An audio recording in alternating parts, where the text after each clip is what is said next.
We have the right to defend ourselves. It is inherent. The Constitution reflects that, and it reflects the fact that governors and states should step in if the federal government refuses to do its job. Abbott is accused of overstepping his authority and escalating a standoff with the White House. At no point is Texas contesting the right of any party to avail themselves of a legal port of entry. Just how powerful is Texas? In the ever-increasing tensions between the state of Texas and the federal government, the chances of conflict or even a potential all-out civil war between these two factions becomes more and more likely with every passing day.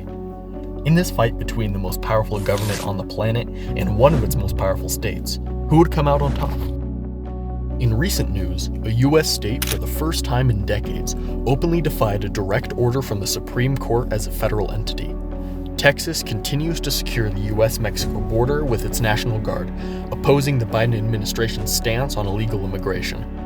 As tensions mount, the government dispatches 1,500 troops to reopen the border, much to the displeasure of Texas and its governor, Greg Abbott.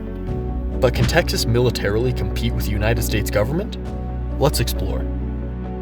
Texas boasts 19,000 members in its Armed National Guard, along with having control of 117 armories, in addition to being one of the largest states with a population of nearly 30 million people. Furthermore, it holds the highest number of civilian-owned weapons in any state, with over 1 million registered firearms. The question arises, would Texas citizens be willing to take up arms against the government? The short answer is yes. Recent polls have concluded that 28% of the US population agree with the statement, it may be necessary at some point soon for citizens to take up arms against the government. And while this isn't conclusive proof, this sentiment aligns with many, especially on the right. And while Texas's military strength is evident, its true power lies in its economy. With a GDP surpassing that of most developed nations at $2.4 trillion, Texas possesses the 8th largest economy globally. Additionally, it contributes 40% of US oil, 25% of natural gas, and has a significant share of both solar and wind energy. A disruption in this energy supply could cripple the United States. Moreover, Texas enjoys the support of 25 other US states, notably Florida. These primarily Republican states have access to more weapons and ammunition than that of their Democratic counterparts, providing a clear advantage.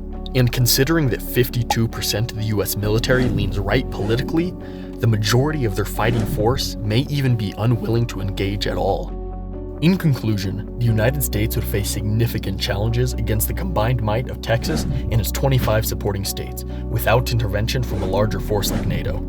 And while outside forces may be able to provide aid to the US government, sending troops in would be incredibly unlikely. A conflict of this magnitude and the potential for a civil war would result in immense casualties and damage to the nation. To prevent this, enforcing strict border control is crucial. Addressing the complexity of immigration issues is imperative, not only to maintain peace amongst Americans and reduce political polarization, but also to ensure protection for immigrants genuinely seeking asylum in the United States.